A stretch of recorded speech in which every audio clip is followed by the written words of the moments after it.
ओम शांति। ओम शांति।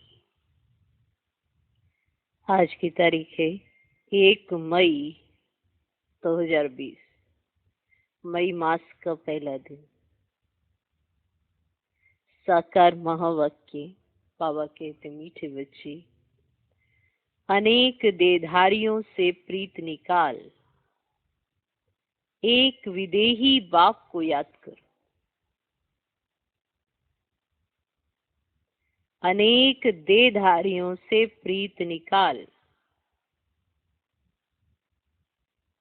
अनेक देहधारियों से प्रीत निकाल, एक विदेही बाप को याद कर, तो तुम्हारे सब अंग शीतल हो जाएंगे। तो तुम्हारे सब अंग शीतल हो जाएंगे। देहधारियों में बुद्धि तो अटकी होती ही है, प्रीत भी लगी रहती है। अब हमने प्रीत निकाल ली है, एक बाप ने जोड़ दी है। इसकी कई निशानियां दिखाई देती हैं, पर एक बाप में जब लग जाती है तो ये दृष्टि, वृत्ति और ये कर्मेंद्रियां शांत शीतल हो जाती है। जब एक बाप में लग जाती है, जब और देहधारियों में होते हैं तो विकार भी साथ रहते हैं, और समझ भी आ रहा होता है कि हमारी बुद्धि इनमें अटकी हुई है, पर स्वीकार नहीं करते हैं। पहले एक बार स्वीकार करके देखो कि देहधारियों में बुद्धि लटकी है, फिर देखो कितनी निकली है। हम स्वीकार नहीं करते हैं और सोचते हैं हमारी तो है ही नहीं, हमारी तो कोई प्रीत भी नहीं। मनुष्य आत्मा हर जगह अपनी प्रीत या अपनी बुद्धि लगाए रखती है, देह और देहधारियों में फंसा के रखती है। इसीलिए बाप में बुद्धि कम लगती है। अगर हर घड़ी बाप की श्रीमत, बाप की स्मृति रहती है तो चलना बहुत सहज है। ये कठिनाई तभी आती है जब ना तो बाप में बुद्धि है, ना बाप की श्रीमत याद रहती है। तो दृष्टि, वृत्ति कभी इधर कभी उधर, किसी ना किसी देहधारी में अटकी रहती है। तो अगर हम चाहते हैं कि हमारे सब अंग शांत शीतल हो जाएं, जैसे देवताओं के हैं शीतल हैं, लेकिन देवताओं ने कुछ ऐसा पुरुषार्थ तो किया है ना कभी, तो शीतल हुए हैं। तो संगम युग पर ये भी बाप ही सिखाते हैं कैसे तुम्हें बुद्धि सबसे निकालनी है और मुझ में लगानी है। तो अनेक देहधारियों से प्रीत निकाल, एक विदेही बाप को याद करो, तो तुम्हारे सब अंग शीतल हो जाएंगे। आज का प्रश्न, जो दैवी कुल की आत्माएं हैं उनकी निशानी क्या होगी? जो दैवी कुल की आत्माएं, देखो ऐसे आप बहुत सी आत्माओं से मिलते हो, पर जो दैवी कुल की आत्माएं हैं उनकी निशानी क्या होगी? उत्तर, दैवी कुल वाली आत्माओं को इस पुरानी दुनिया से सहज ही वैराग्य होगा। दैवी कुल वाली आत्माओं को इस पुरानी दुनिया से सहज ही वैराग्य होगा। दैवी कुल वाली आत्माओं को, हम दैवी कुल वाली हैं तो वैराग्य चेक करें। माना ये सिर्फ हम मान लें कि हम दैवी कुल वाले हैं, पहले आप पुरानी दुनिया से वैराग्य जरूर चेक करें। दूसरा, उनकी बुद्धि बेहद में होगी। उनकी बुद्धि बेहद में होगी। माना हद अपने बारे में ही, बस अपने बारे में ही सोचते रहना, ये उनकी बुद्धि में नहीं होगा। बेहद में सोचेंगे या अपने इर्द गिर्द ही चक्कर नहीं काटते रहेंगे। उनकी बुद्धि बेहद में होगी। शिवालय में चलने के लिए वे पावन फूल बनने का पुरुषार्थ करेंगे। शिवालय में चलने के लिए वे पावन फूल बनने का पुरुषार्थ करेंगे।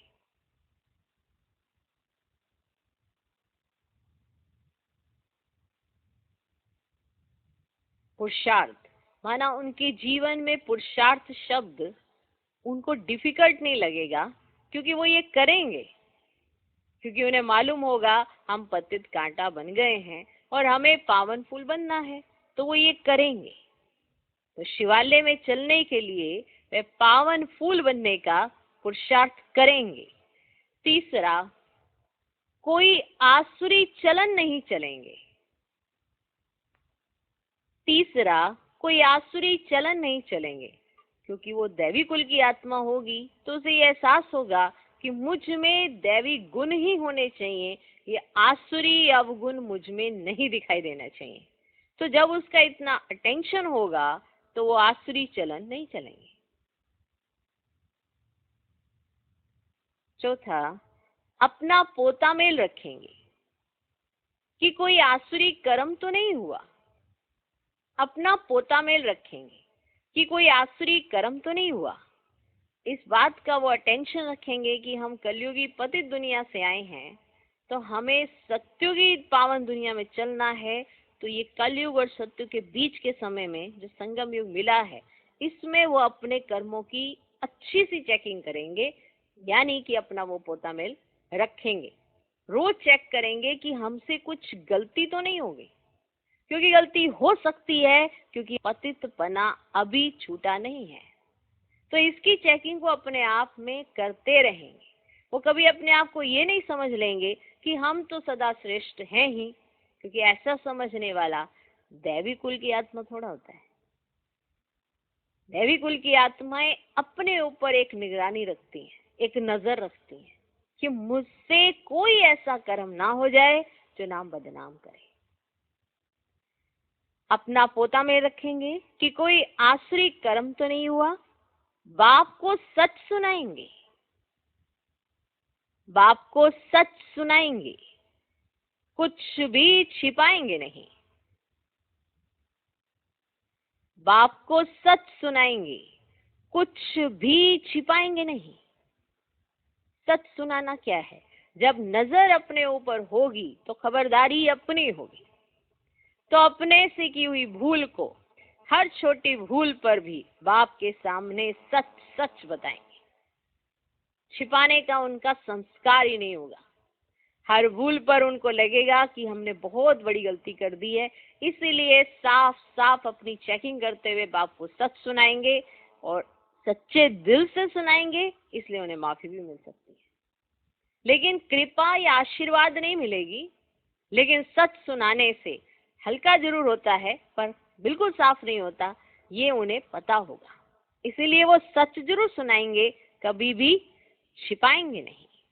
माना खुद को ऐसा पेश नहीं करेंगे जो वो नहीं है, और जो वो है वही सच बताएंगे। ये है दैवी कुल की आत्माएं, जिनकी ये निशानी होगी। देखो, ये जितने भी पॉइंट्स होते हैं, इनको याद रखना नहीं, आप एक बेसिक पॉइंट से याद रखो। बाप के साथ सच्चा और साफ रहना है। उसके आधार पर वो पोता मेल भी रखेंगे। उसके आधार पर उन्हें सहज वैराग्य भी होगा, किसी से उनकी दिल भी नहीं लगी हुई होगी। जितना बाप के समीप होंगे उतना दुनिया से कटे हुए होंगे। माना बुद्धि से उनका लगाव झुकाव किसी से नहीं होगा। वो अपनी चलन पर हमेशा खबरदारी रखते होंगे, इसीलिए दैवी कुल की आत्माएं होंगे। कई बार हम एक एक पॉइंट पर मेहनत करते हैं, हमें लगता है हम एक एक पॉइंट पे मेहनत करें, चलन ऐसी नहीं होनी चाहिए। जब चलन ऐसी नहीं होनी चाहिए, माना जब मुझे मेरे बाप के सामने सच्चा और साफ रहना होगा, तो ये याद रहेगा कि अगर मेरा चार्ट खराब हुआ तो मैं बाप को बताऊंगा, तो मुझे कैसा अनुभव होगा। जब मुझे अच्छा नहीं लगेगा तो माँ बाप को कैसे अच्छा लगेगा। तो वो ऐसा कोई कर्म ही नहीं करेंगे जिससे वो बाप से नजर ना मिला सके। ये है दैवी कुल की आत्माओं की निशानियां, लक्षण कहो, या जो उनमें एक्टिविटीज ऐसी दिखाई देती है, और जो समझ मिली है वो अपने जीवन में लाते हैं। यही है दैवी कुल की आत्माओं की निशानियां। अब कौन कितना समीप है, कितना वो श्रेष्ठ है, ये हर एक के कर्म बताते हैं, और कुछ नहीं। सबके कर्म बताते हैं, ये समीप है या कहाँ पर है। और लास्ट तक आते आते यही सबके कर्म पारदर्शिता में बदल जाएंगे। सब ट्रांसपेरेंट नजर आएगा, खुद को भी और दूसरों को भी।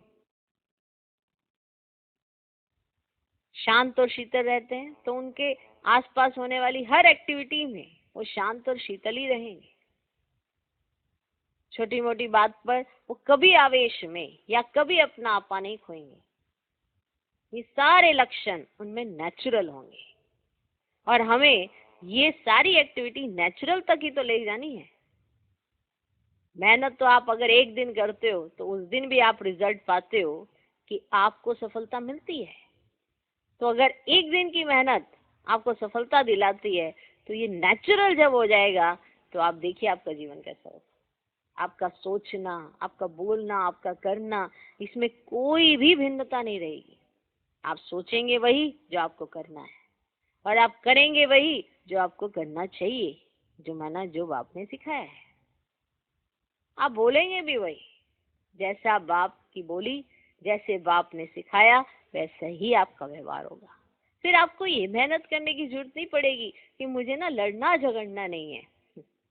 ये सोचने की भी जरूरत नहीं पड़ेगी क्योंकि आप हो ही इतने मीठे अंदर से।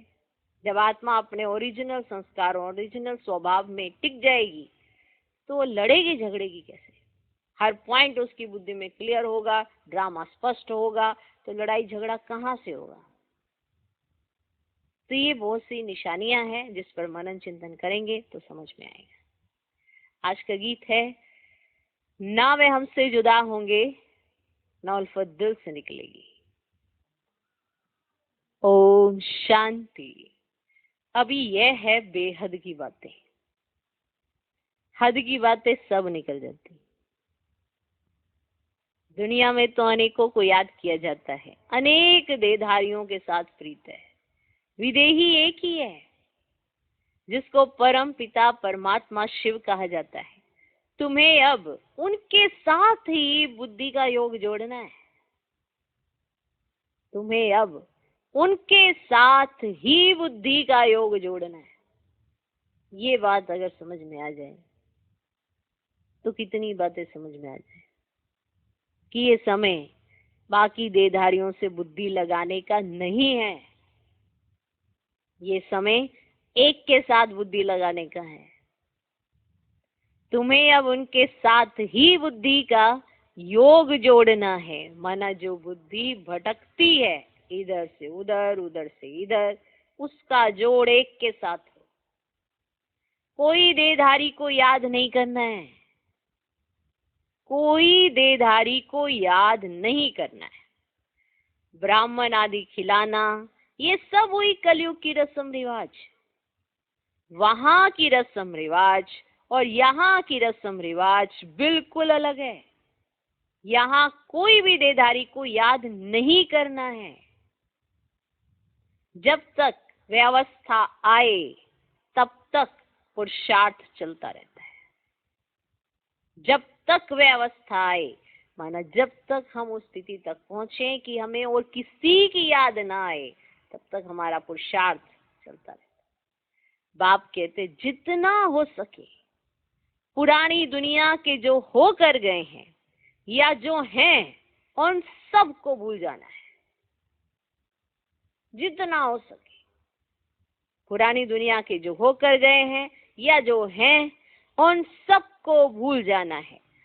सारा दिन बुद्धि में यही चले, किसको क्या समझाना है, सबको बताना है कि आकर वर्ल्ड के पास्ट, प्रेजेंट, फ्यूचर को समझो, जिसको कोई भी नहीं जानते। पास्ट अर्थात कब से शुरू हुई, प्रेजेंट अब क्या है। शुरू हुई है सतयुग से, तो सतयुग से लेकर अभी तक, और फ्यूचर क्या होना है दुनिया बिल्कुल नहीं जानती। तुम बच्चे जानते हो, इसी चित्र आदि बनाते हो। यह है बड़ा बेहद का नाटक। इस झूठे हद के नाटक तो बहुत बनाते हैं। झूठे हद के नाटक तो बहुत बनाते हैं। स्टोरी बनाने वाले अलग होते हैं और नाटक की सीन सीनरियां बनाने वाले दूसरे होते हैं। माने एक नाटक में हर किरदार की अपनी एक भूमिका होती है। जो स्टोरी बनाता है वो अलग होता है और नाटक की सीन सीनरियां स्क्रीन प्ले होता है ना, जिसके अंदर बहुत सारी एक्टिविटीज जोड़ दी जाती हैं। माना जो स्क्रीन पर बड़ा अच्छा दिखे, स्टोरी बनाने वाले अलग होते हैं और नाटक की सीन सीनियां बनाने वाले दूसरे होते हैं। ये सारा राज अभी तुम्हारी बुद्धि में है ना। जैसे ही ये पॉइंट शुरू होता है तो आपकी बुद्धि में स्पष्ट हो जाता है, अभी जो कुछ देखते हो वह नहीं रहेगा, विनाश हो जाएगा। तो तुमको सत्युग की नई दुनिया की सीन सीनरी बहुत अच्छी दिखलानी पड़े, है ना। आप भी ऐसा कुछ जब बनवाओ तो उसमें जो सत्युगी नई दुनिया की सीन सीनरी है वो बहुत अच्छी दिखलानी पड़े। जैसे अजमेर में सोनी द्वारिका है तो उसमें से भी सीन सीनरी लेकर नई दुनिया अलग बनाकर फिर दिखाओ। इस पुरानी दुनिया को आग लगनी है, इनका भी नक्शा तो है ना, और ये नई दुनिया इमर्ज हो रही है, ऐसे ऐसे ख्याल कर अच्छी रीति बनानी चाहिए। तो कितना तुम समझाते हो फिर भी बुद्धि में बैठता नहीं है। जैसे नाटक वाले सुंदर सीन सीनरियां बनाते हैं, ऐसे कोई से मदद ले स्वर्ग की सीन सीनरियां बहुत अच्छी बनानी चाहिए। जैसे नाटक वाले बनाते हैं ना, तो आपको भी जैसे वो बनाते हैं तो आपको उनसे आइडियाज लेने चाहिए। तो वो लोग आइडिया अच्छी देंगे, बहुत अच्छी आइडियाज देंगे, युक्ति बताएंगे, उनको समझाकर ऐसा अच्छा बनाना चाहिए जो मनुष्य आकर समझे। बरोबर सत्युग में तो एक ही धर्म था, तुम बच्चों में भी नंबरवार हैं जिनको धारणा होती है। दे अभिमानी बुद्धि को चीची कहा जाता है, देही अभिमानी को गुलगुल कहा जाता है, फूल। अभी तुम फूल बनते हो, दे अभिमानी रहने से कांटे के कांटे ही रह जाते हैं। तुम बच्चों को तो इस पुरानी दुनिया से वैराग्य है, तुम्हारी है बेहद की बुद्धि, बेहद का वैराग्य। हमको इस वैशाल्य से बड़ी नफरत है। अभी हम शिवालय जाने के लिए फूल बन रहे हैं। बनते बनते भी अगर कोई ऐसी खराब चलन चलते हैं तो समझा जाता है इनमें अभी भूत की प्रवेशता है। बनते बनते 2 दिन ठीक, तीसरे चौथे दिन अचानक से तो माना समझ में आ जाता है कि इनके अंदर भूत की प्रवेशता है। जैसे किसी के अंदर भूत प्रवेश कर जाता है ना, 3-4 दिन बड़ा शांत रहा उसका भूत, तो दूसरे समझते हैं कि भूत निकल गया। हफ्ते के बाद फिर आ गया उसके अंदर भूत, फिर हफ्ते के बाद फिर भूत आ गया उसके अंदर, तो समझ आता है ये तो भूतों वाले को ही बुलाना पड़ेगा, क्योंकि इसी दिन इसके अंदर भूत आ जाता है। जिसके अंदर सच में भूत होते हैं ना, उनकी जीवन कितनी खराब होती है सोचो। और हम सब के पास भी ऐसे 5-5 भूत है। आप अपना ऐसे देवी चेहरा बनाते हो और उसे भूत देखता है, ऐसे आंख से आ जाते तुम्हारे। कभी क्रोध आ गया, कभी लोभ आ गया, अब मोह भी ऐसा खतरनाक है, दिखाई नहीं देता। तो सोचो ये है भूत। थोड़ा धीरे धीरे चलते चलते फिर कोई खराब चलन चल देते हैं, तो समझा जाते हैं इनमें अभी भूत की प्रविष्टा है। एक ही घर में पति हंस बन रहा है, एक ही घर के अंदर पति हंस बन रहा है, पत्नी नहीं समझती है तो डिफिकल्टी होती है, सहन करना पड़ता है। समझा जाता है इनकी तकदीर में नहीं है। अब पति तो बन रहा है, पत्नी समझ नहीं रही, तो समझ में आ जाता है कि पत्नी की तकदीर में नहीं है। सब तो दैवी कुल के बनने वाले नहीं है। ऐसा नहीं कि आपका जन्म जहाँ हुआ तो आपके इर्द गिर्द जितने होंगे सारे ही दैवी कुल में चले जाएंगे, ऐसा नहीं है। आप कितनी भी कोशिश करते हो, कई बार ऐसी कोई आत्माएं होती हैं तो वो आपको समझ में आनी चाहिए कि ये नहीं है, तो बस आप एक लेवल बना के, एक बैलेंस बना के चले, बस ज्यादा नहीं उनके पीछे आड़ी पड़ जाए, पता लगे अपनी भी बुद्धि खराब कर लो और श्रीमत का हाथ छोड़ दिया ये सोच के कि उनको लाना है। वो कहते हट, मेरे को तो जाना ही नहीं। सोचो आप उस पार थे, वो उस पार, आपको लगा नहीं इसको इस पार लाना है, आप कूद के उधर चले गए, अब वो का मार दिया उसने और तुम भी गए खड्डे में। फायदा तब होता आप उस पार रहते, उसको लगता कि अरे मुझे तो इस पार आना था, ये देखो कितना सुखी है, कितना शांत है। आपको देखकर कोई परिवर्तन। तो इसीलिए अगर कोई ऐसा हो जाता है तो सहन तो करना पड़ता है। फिर समझा जाता है इनकी तकदीर में नहीं है, सब तो दैवी कुल के बनने वाले नहीं है, जो बनने वाले होंगे वही बनेंगे। बहुतों की खराब चलन की रिपोर्ट आती है, ये आसुरी गुण है। इसलिए बाबा रोज समझाते हैं अपना पोता मिल, रात को देखो कि आज कोई भी आसुरी काम तो हमने नहीं किया। जरूर देखो अपना पोता में, आपको स्पष्ट समझ में आएगा और अगले दिन के लिए आप खबरदार रहेंगे कि ऐसा कोई काम करना नहीं है। बाबा कहते हैं सारी आयु में जो भूल की है वह बताओ। कोई कड़ी भूल करते हैं तो फिर सर्जन को बताने में लज्जा आती है, इसलिए क्योंकि इज्जत जाएगी ना। अब कोई बार बार भूल करता रहे तो समझ में आता है कि ये भूल करना ही चाहता है ना। इसने भूल तो नाम एक बार देना होता है ना, जो ऐसे थोड़ा बार बार करते रहने से वो भूल है, वो तो आदत पड़ी हुई है। तो कोई कड़ी भूल करते हैं तो फिर सर्जन को बताने में लज्जा आती है, क्योंकि इज्जत जाएगी ना बताने से फिर नुकसान हो जाएगा। माया ऐसे थप्पड़ मारती है जो एकदम सत्यानाश कर देती है। माया बड़ी जबरदस्त है। 5 विकारों पर जीत पा नहीं सकते तो बाप भी क्या करेंगे। 5 विकारों पर जीत नहीं पा सकते, माना रोज बाबा समझाते हैं, फिर भी नहीं पा सकते तो फिर बाप भी क्या करेंगे। बाप कहते मैं रहम दिल भी हूं तो कालों का काल भी हूं। मैं रहम दिल भी हूं तो कालों का काल भी हूं। मुझे बुलाते ही है पतित पावन आकर पावन बनाओ। मेरा नाम तो दोनों है ना। कैसे रहम दिल हूं फिर कालों का काल हूं, वह पाठ अभी बजा रहा हूं। मैं कैसे रहम दिल हूं, तुम कैसे भी होते हो तो मैं तुम्हें समझाता हूं ना। तुम्हें समझाता हूं ताकि तुम सुधर जाओ ना। फिर कालों का काल कैसे हूं, अगर नहीं समझना, तकदीर में नहीं है तो फिर कालों का काल भी हूं। वह पाठ अभी बजा रहा हूं। कांटों को फूल बनाते हैं तो तुम्हारी बुद्धि में वह खुशी है।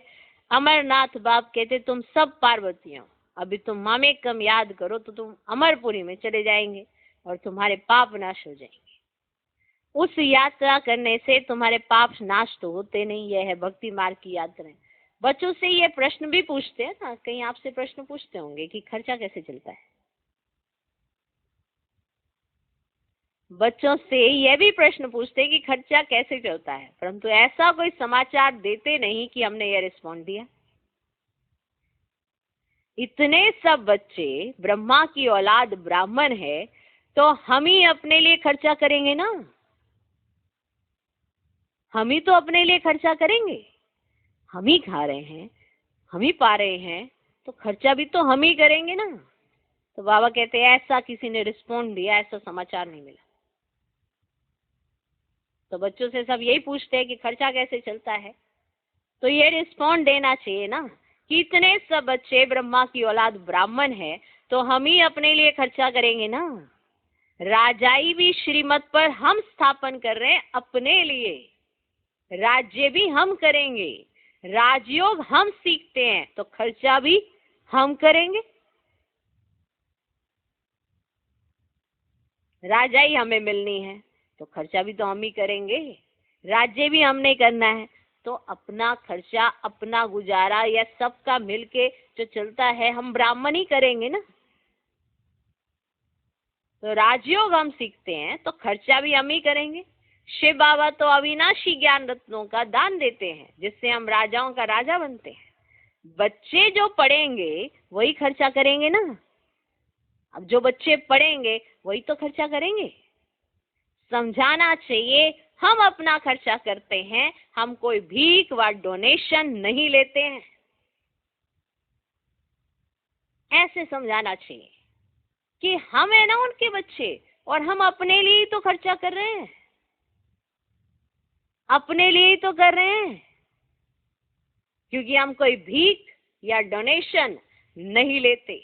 परंतु बच्चे सिर्फ लिख देते हैं कि ये भी पूछते हैं कि बाबा के पास चिट्ठी लिख के भेज देते हैं कि बाबा ऐसा सब पूछते हैं। तो क्या पूछते हैं और आप क्या रिस्पॉन्ड देते हो, वो भी तो बताओ। क्या चुप कर जाते हो। इसीलिए बाबा ने कहा था जो जो सारे दिन में सर्विस करते हैं वह शाम को पोतामेल बताना चाहिए कि सारे दिन में आपने क्या किया। अगर किसी ने आपसे सवाल किया तो आपने उसका उत्तर क्या दिया, पता तो चले आपकी बुद्धि में कितना खजाना है। अगर किसी ने आपसे पूछा कि यज्ञ का खर्चा कैसे चलता है तो आपने कितने भक्के के साथ बताया, कितना जोश है आपके अंदर। तो बताना चाहिए ना, उसकी भी पीठ होनी चाहिए। बाकी आते तो ढेर हैं, वे सब प्रजा बनती है। ऊंच पद प्राप्त करने वाले बहुत थोड़े हैं। राजाएं थोड़े होते हैं, साहूकार भी थोड़े बनते हैं, बाकी गरीब बहुत होते हैं। यहाँ भी ऐसे हैं तो दैवी दुनिया में भी ऐसे होंगे। राजाई स्थापन होती है, उसमें नंबरवार सब चाहिए। बाप आकर राजयोग सिखलाए, आदि सनातन दैवी राजधानी की स्थापना कराते हैं। दैवी धर्म की राजधानी थी, अभी नहीं है। बाप कहते मैं फिर स्थापना करता हूं। तो किसको समझाने के लिए चित्र भी ऐसा चाहिए ना, कि माना ऐसा चित्र बनाओ, ऐसा चित्र बनाओ, उस चित्र को देखते ही सबको समझ में आ जाए। बाबा की मुरली सुनेंगे, करेंगे, दिन प्रतिदिन करेक्शन तो होती रहती है। अगर बाबा की मुरली सुनेंगे तो बाबा के जो डायरेक्शन है वो अप्लाई करेंगे, तो देखो कैसे जबरदस्त आपको रिजल्ट मिलेंगे। तो दिन प्रतिदिन करेक्शन तो होती रहती है। तुम अपनी अवस्था को भी देखते रहो, कितना करेक्ट होती जाती है। अगर हम श्रीमत के आधार पर चलते जाते हैं तो अवस्था भी हमारी करेक्ट होती जाती है, क्योंकि कदम कदम पर हमें श्रीमत मिली हुई है। ऐसा कोई कदम नहीं है जिसके ऊपर आपको श्रीमत न मिली हो। आप अप्लाई करो, बाबा आपको देगा जरूर। कई बाबा की श्रीमत का निरादर करते हैं, फिर उनको श्रीमत दोबारा थोड़ा मिलती है, उनसे न्यारे प्यारे हो जाते हैं। लेकिन जो अप्लाई करते हैं, बाबा को भी उमंग आता है कि इनको श्रीमत मिले, और ये करते हैं, ये एग्जाम्पल बनेंगे। भूले कौन नहीं करता, लेकिन भूल कर कर जो सुधरता है उदाहरण वही बनता है, और जो दूसरे की भूल से भी समझ जाता है वो तो नंबर 1 बनता है। ये नहीं कि जो दूसरे ने गलती की वापिस आपको भी वही गलती करनी है। जो दूसरे ने गलती की उसकी भूल से खुद के जीवन में वो भूल कभी नहीं करनी है, ये देखकर जो सीख जाता है वो नंबर 1 पोजीशन पाता है। क्योंकि उसने गलती की ही नहीं, लेकिन दूसरे की गलती से उसने सीख लिया कि मुझे ये गलती नहीं करनी। कई बार क्या होता है, कोई समझानी किसी को मिल रही होती है पर्टिकुलर, तो वो हम कैसे सुनते हैं कि अरे अच्छा इसने ये गलती करी है, इसने ये गलती करी है, ये तो है ही ऐसा, इसने ये गलती करी है। तो वो समझानी को हम समझानी के रूप में नहीं लेते हैं, उसकी गलती के रूप में लेते हैं, और फिर कुछ ही दिनों के बाद खुद भी वही गलती कर रहे होते हैं, तो सुधरते नहीं है। जबकि हमें समझानी पहले ही मिल चुकी थी, यानी आपके सामने हुआ इंसिडेंस, यानी कि आपको पहले ही समझानी मिल चुकी है। फिर अगर आपने वापस से रिपीट कराया तो माना आपने भूल पे भूल की है। किसी की भूल से आपने अगर सीख लिया होता तो आप बच जाते। तो बाबा तो डायरेक्शंस देते रहते, समझाते भी रहते। दिन प्रतिदिन करेक्शन तो होती रहती है। तुम अपनी अवस्था को भी देखते रहो, कितना करेक्ट होती जाती है। बाप आकर गंदगी से निकालते हैं। जितना जो भूतों को निकालने की सर्विस करेंगे उतना उच्च पद पाएंगे। आपको बाबा ने गंदगी से निकाला है, तो आप जितनों को निकालेंगे आप उतना उच्च पद पाएंगे। तुम बच्चों को तो एकदम शीरखंड होकर रहना चाहिए, एकदम शीरखंड होकर, है ना। इतना मीठा कि आपस में कोई मन मुटाव नहीं, कोई द्वेष नहीं, कोई घृणा नहीं, इतना तुम्हें मीठा होना चाहिए। जब आपके अंदर ऐसा मीठा बनाता है वो आपको भी खुशी देता है। आप अगर सबके लिए अच्छा सोचते हो तो आपको भी खुशी होती है, और अगर आप कुछ बुरा सोचते हो तो आप भी दुखी ही रहते हो। क्योंकि हमारा तो मूल संस्कार होना चाहिए शीरखंड होकर रहने का। दूसरे का स्वभाव क्या है, संस्कार क्या, उसमें नहीं जाना है। हमारा स्वभाव संस्कार तो शीरखंड होकर रहना है। हमने नहीं किया और हम उम्मीद लगाते हैं कि दूसरा शीरखंड होकर रहे। तुम बच्चों को तो एकदम शीरखंड होकर रहना चाहिए। सतयुग से भी यहाँ बाप तुमको ऊंच बनाते हैं, माना यहाँ डायरेक्ट भगवान की पालना, डायरेक्ट भगवान का साथ, डायरेक्ट उनकी गोद, ये जो अनुभूतियां है ना वो सतयुग में भी नहीं है। डायरेक्ट एकदम रिलैक्सेशन, निश्चिंतपना जो संगम पर है ना, वो सतयुग में भी नहीं है। जो करो वो कराने वाला करा रहा है तो कर पा रहे। सिंपल सी एक थ्योरी है, सारा ज्ञान भी उनका, सब कुछ उनका दिया हुआ है। आज अगर आपका थोड़ा मान भी हो रहा है, सम्मान भी हो रहा है, वो भी उनकी गिफ्ट दी हुई है। आज आपका तन ठीक है, मन ठीक है, वो भी उनका दिया हुआ। अगर आपके पास धन भी है तो वो भी उनका दिया हुआ। तो कितना आपको वैल्यू रखनी चाहिए उस चीज की। शीरखंड होकर है। किसी के लिए बुरा सोचना बहुत सहज है, हर एक के लिए अच्छा सोचना बड़ी मेहनत है।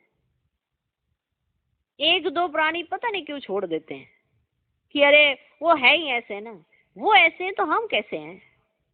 शीरखंड होने का टारगेट तो आपको मिला है।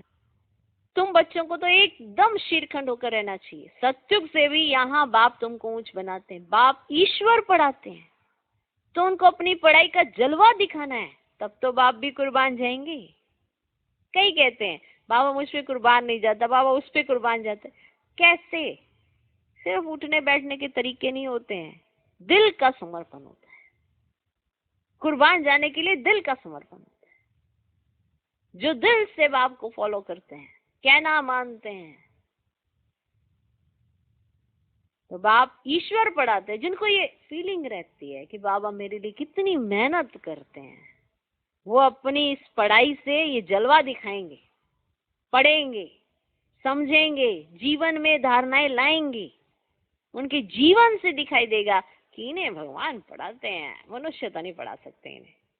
क्यों? क्योंकि ये इतना लायक इंसान तो अपने आप से बनने से रहा।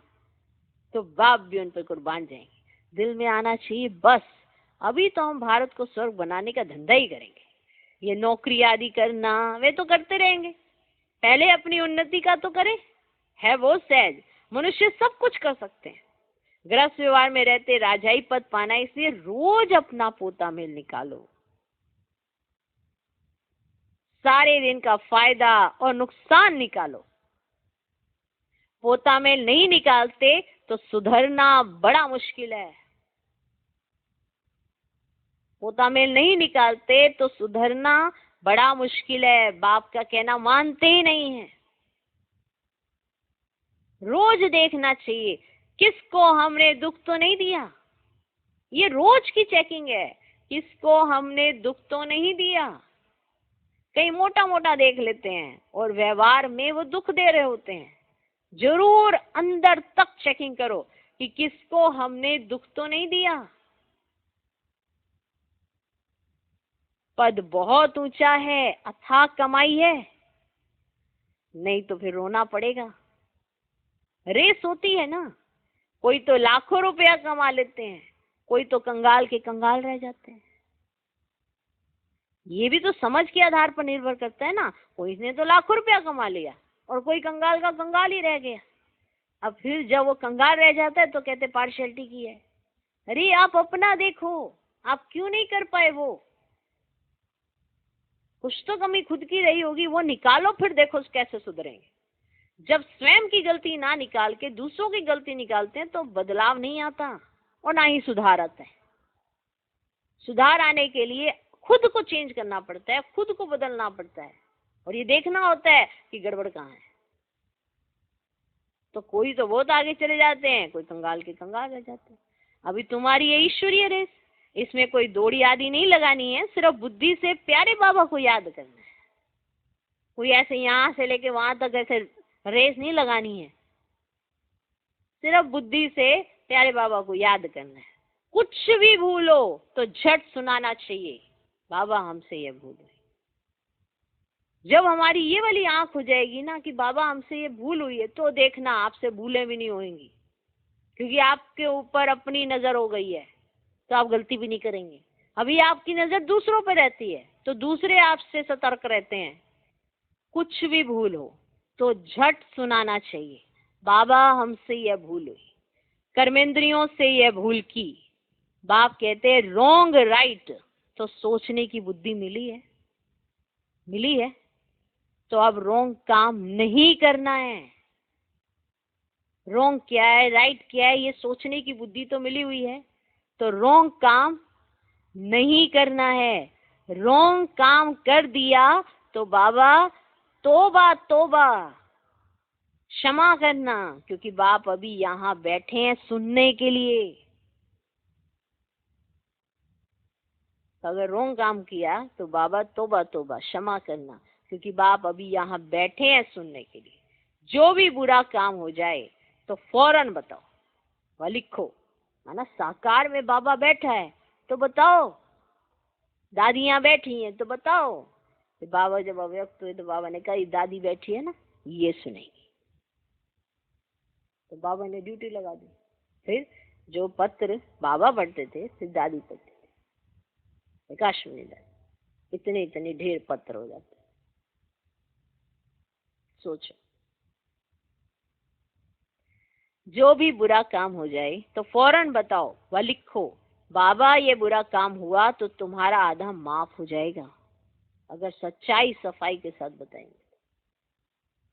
जब सच्चाई सफाई की बात आती है ना, तो वो रियलाइजेशन होती है, आंखों में शर्म होती है, और किए हुए कर्म की गिल्टी होती है। और वो जो गिल्ट होती है ना, दोबारा वो गलती नहीं कराती है। अगर वो दोबारा गलती करा रही है तो वरना ना गिल्ट थी, ना रियलाइजेशन थी, ना ही शर्म थी। क्योंकि जिसे एक बार समझ आ जाता है कि ये विकर्म है, ये गलती है, वो दोबारा गलती नहीं करता। ये एक बार की गलती दोबारा ना हो, ये उसको हमेशा टेंशन रहता है। वही सुधरता है, वही बनता है और वही आगे बढ़ता है। अगर रिपीटिशन में वही गलतियां करे जा रहे हैं तो मान लेना कि पहली बार में ही सही तरीके से समझा नहीं है कि आप गलत कितना हो। और फिर सोचते हैं हमने तो बता दिया, हमारा आधा माफ हो गया। ये सब हिसाब है कि माफ किसका होता है और किसका कर्म वो बनता जा रहा है, बनता जा रहा है, तो उसके कितने पाप कर्म बनते जा रहे हैं। माफ किसका होता है? जो सच्चाई सफाई के साथ अपनी की गलती को स्वीकार करता है और सजा भी मांगता है स्वयं कि मुझसे ये भूल हुई है जो नहीं होनी चाहिए, और स्वयं में सजा भी मांगता है क्योंकि बाबा तो सामने बैठा है। जो भी बुरा काम हो जाए तो फौरन बताओ व लिखो, बाबा ये बुरा काम हुआ तो तुम्हारा आधा माफ हो जाएगा। ऐसे नहीं कि मैं कृपा करूंगा, क्षमा व कृपा पाई की भी नहीं होगी। ये तो सच्चाई रहेगी कि आप सच्चे रहते हो, ये बनेगा विश्वास। बस सच्चाई रहेगी तो आने वाले समय में कुछ सुधार हो सकता है। लेकिन अगर आप छुपाओगे तो बताओ, आपको लगता है कि सिर्फ बता देने से क्षमा और कृपा हो जाती है? ऐसा कोई हिसाब नहीं है। क्षमा व कृपा पाई की भी नहीं होगी। कह देते थे ना, हमने तो सच बताया, हमने तो सच बताया। एक तो सच बताओ, फिर उसके बाद सजा पाओ। सच बताया क्या मतलब? आपने जो भी कर्म किया उसका सब माफ। ऐसा तो बाबा ने कभी भी मुरली में नहीं कहा। सबको अपने को सुधारना है, ये बहुत विशेष पॉइंट है। सबको अपने को सुधारना है, तो सबको अपने को सुधारना है। ये बीड़ा उठाओ कि सबको अपने को सुधारना है। बाप की याद से भी कर्म विनाश होंगे, पास्ट का भी योग बल से कटता जाएगा। बाप का बनकर फिर बाप की निंदा नहीं कराओ। सतगुरु के निंदक ठोर ना पाए। एक बार गलती की, क्षमा मिली, उसके बाद आपने आदी हो गए, सोचा मिलती रहेगी क्षमा। क्षमा इसलिए दी जाती है, भूल में भी भूल हुई है तो चलो इसको चांस दिया जाता है। लेकिन आप तो आदी हो गए, यानी आप सतगुरु के निंदक बन गए। तो सतगुरु का निंदक ठोर नहीं पाता। ठोर तुमको मिलती है बहुत ऊंची। दूसरे गुरुओं के पास कोई राजाई की ठोर थोड़ी है। यहाँ तुम्हारी एम ऑब्जेक्ट है। भक्ति मार्ग में कोई एम ऑब्जेक्ट होती नहीं, अगर होती भी है तो अल्पकाल के लिए। कहाँ 21 जन्म का सुख, कहाँ पाई पैसे का थोड़ा सुख। ऐसे नहीं धन से सुख होता है, दुख भी कितना होता है। धन सिर्फ सुख नहीं देता, सुख एक ऐसी फीलिंग है जो उस धन से आपको आनी चाहिए, और आएगी तो आत्मा को ना। अब सबके पास धन है ना, सबकी तिजोरियां भरी हुई है ना, सुख दे रहा धन। इस समय सुख क्या देगा? कोरोना से मुक्ति। इस समय सुख कहां से आएगा?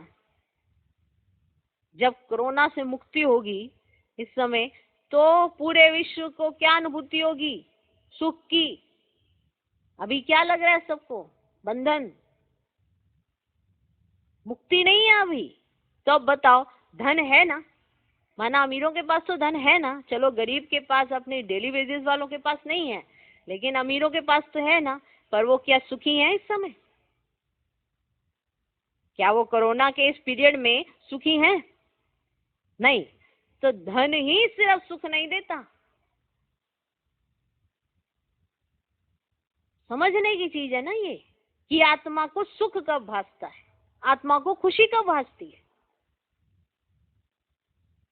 ऐसे नहीं धन से सुख होता है, दुख भी कितना होता है। अच्छा, समझो कोई ने हॉस्पिटल बनाई, तो दूसरे जन्म में रोग कम होगा। ये पूरी कैलकुलेशन है जो बहुत अच्छे से भगवान ने समझाई है।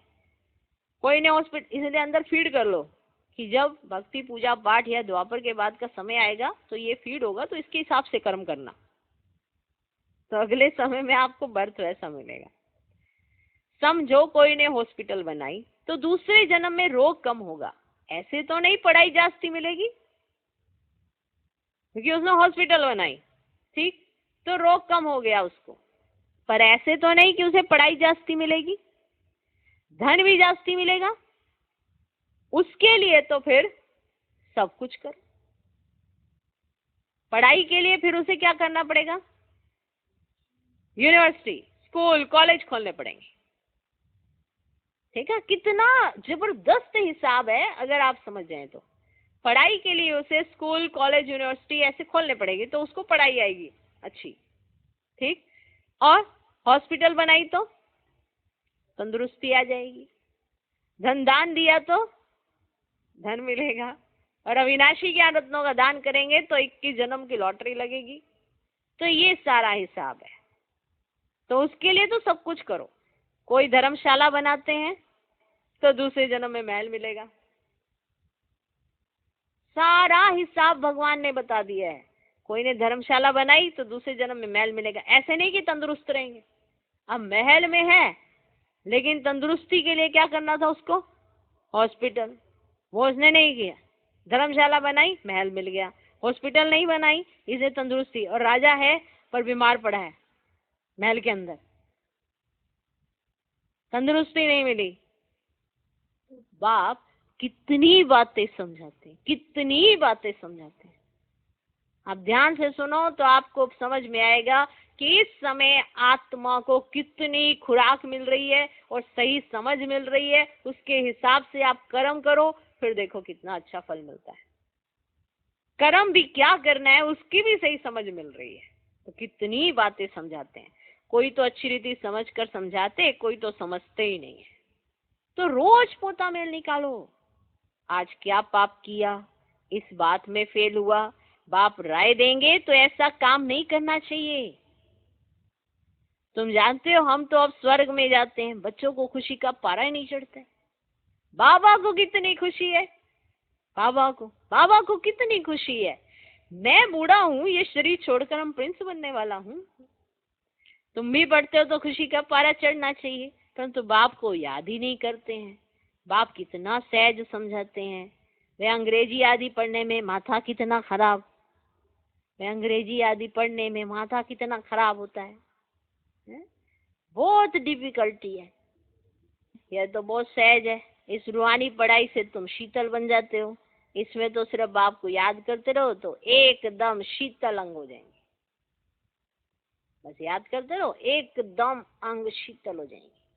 शरीर तो तुमको है ना, शरीर तो तुमको है ना। शिव बाबा को तो शरीर नहीं है, अंग है श्री कृष्ण को। उनके अंग तो शीतल है ही, इसीलिए उनका नाम रख दिया। अब उनका संग कैसे हो? वह तो होता ही है सत्युग में। उसके भी ऐसे शीतल अंग किसने बनाए? ये तुम अभी समझते हो, तो अब तुम बच्चों को इतनी धारणा करनी चाहिए। लड़ना झगड़ना बिल्कुल नहीं है, सच बोलना है। झूठ बोलने से सत्यानाश हो जाती है। सच बोलना है, झूठ बोलने से सत्यानाश हो जाती है। तो बाप तुम बच्चों को ऑल राउंड सब बातें समझाते हैं। चित्र भी अच्छे अच्छे बनाओ जो फिर सबके पास जाए, समझ गए? अच्छी चीज देखकर कहेंगे चल कर देखो। समझाने वाला भी होशियार चाहिए, सर्विस करना भी सीखना है। अच्छी ब्राह्मणियां भी चाहिए जो आप समान बनाए।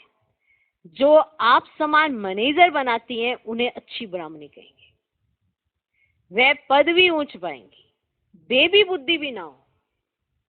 कौन सी बुद्धि? बेबी बुद्धि। नहीं तो उठा कर ले जाएंगे, क्योंकि बहुत जल्दी इनको पिंच हो जाता है बेबी बुद्धि वालों को, इसलिए माया उठा के ले जाती है बहुत जल्दी। रावण संप्रदाय है ना, किसी को रोक दो टोक दो, तुम्हें ये नहीं करना, ऐसा नहीं करना चाहिए, ये अच्छी बात नहीं है, ये संस्कार तुम्हारे में अच्छे नहीं लगते, ये तुम देखो बहुत आगे बढ़ सकते हो, लेकिन इन संस्कारों को अगर त्याग दो तो बहुत कुछ सुधार हो सकता है। लेकिन वो स्वीकार नहीं कर पाते उस चीज को ना। तो ये कौन से होते हैं? बेबी बुद्धि। बेबी बुद्धि भी ना हो, नहीं तो उठा कर ले जाएंगे। रावण संप्रदाय है ना, ऐसी ब्राह्मणी तैयार करो जो पीछे सेंटर संभाल सके। अच्छा, मीठे मीठे सिकिलधे बच्चों प्रति माता पिता बाप दादा का याद प्यार और गुड मॉर्निंग। रूहानी बाप की रूहानी बच्चों को नमस्ते। हम रूहानी बच्चों की भी रूहानी बाप को नमस्ते नमस्ते नमस्ते। Good morning good morning good morning. धारणा के लिए मुख्य सार, पहला पॉइंट, बाप को अपनी पढ़ाई का जलवा दिखाना है। बाप को अपनी पढ़ाई का जलवा दिखलाना है। देखो, किसी से कंपैरिजन करना या खींचातानी करना उससे अच्छा है कि आप पढ़ाई करो और फिर जलवा दिखलाओ। जैसे कहते हैं ना कि दुनिया को ये बताना है कि हम कितने कितने होशियार हैं या क्या किया है, तो मैं एक मुकाम तक पहुंच जाऊं, फिर दुनिया को अपने आप दिखेगा। जैसे कई बार कोई स्ट्रगल पीरियड में होता है ना, तो उसको बहुत सारी बातें सुनने को मिलती हैं, लेकिन वो जब एक पोजीशन तक पहुंच जाता है तो कोई उसको कुछ नहीं कहता, तो सबको ये जलवा दिख जाता है कि इसने पढ़ाई की है और अच्छे से की है। ओके, तो बाबा भी चाहते हैं कि आप इतना अच्छे से बन जाओ, इतने समझदार बन जाओ कि बाबा भी वो जलवा देखें आपका। तो बाप को अपनी पढ़ाई का जलवा दिखलाना है। भारत को स्वर्ग बनाने के धंधे में लग जाना है। भारत को स्वर्ग बनाने के धंधे में लग जाना है।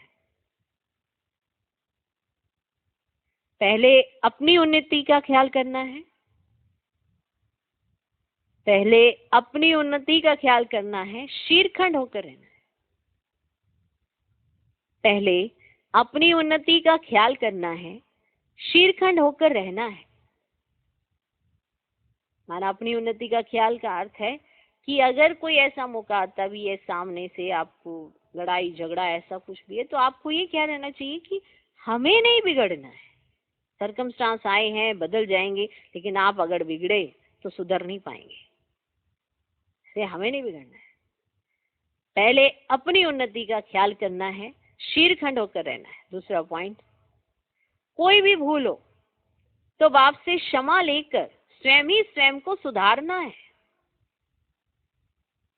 अब हम गलती करें और क्षमा नहीं लें, सोचे हम तो है ही ऐसे, हम तो है ही ऐसे, ऐसे करने से नहीं। भूल की है तो रियलाइजेशन करनी पड़े और फिर अपने आप को अपने आप में सुधारना है। कोई भूल हो तो बाप से क्षमा लेकर स्वयं ही स्वयं को सुधारना है। बाप कृपा नहीं करते, बाप कृपा नहीं करते। बाप की याद से भी कर्म काटने हैं। निंदा कराने वाला कोई कर्म नहीं करना है। कोई भूल हो तो बाप से क्षमा लेकर स्वयं ही स्वयं को सुधारना है। बाप कृपा नहीं करते, बाप की याद से भी कर्म काटने हैं। निंदा कराने वाला कोई कर्म नहीं करना है। आज का वरदान, अपनी पावरफुल स्टेज द्वारा सर्व की शुभकामनाओं को पूर्ण करने वाले महादानी भव। अपनी पावरफुल स्टेज द्वारा सर्व की शुभ कामनाओं को पूर्ण करने वाले महादानी भव। अपनी पावरफुल स्टेज द्वारा सर्व की शुभ कामनाओं को पूर्ण करने वाले महादानी भव। पीछे आने वाली आत्माएं थोड़े में ही राजी होंगी, क्योंकि उनका पाठ ही कना दाना लेने का है। तो ऐसी आत्माओं को उनकी भावना का फल प्राप्त हो, कोई भी वंचित ना रहे, इसके लिए अभी से अपने में सर्व शक्तियां जमा करो। जब आप अपनी संपूर्ण पावरफुल महादानी स्टेज पर स्थित होंगे, तो किसी भी आत्मा को अपने सहयोग से, महादान देने के कर्तव्य के आधार से शुभभावना का स्विच ऑन करते ही नजर से निहाल कर देते। आज का स्लोगन, सदा ईश्वरीय मर्यादाओं पर चलते रहो तो मर्यादा पुरुषोत्तम बन जाएंगे। सदा ईश्वरीय मर्यादाओं पर चलते रहो तो मर्यादा पुरुषोत्तम बन जाएंगे। ओम शांति।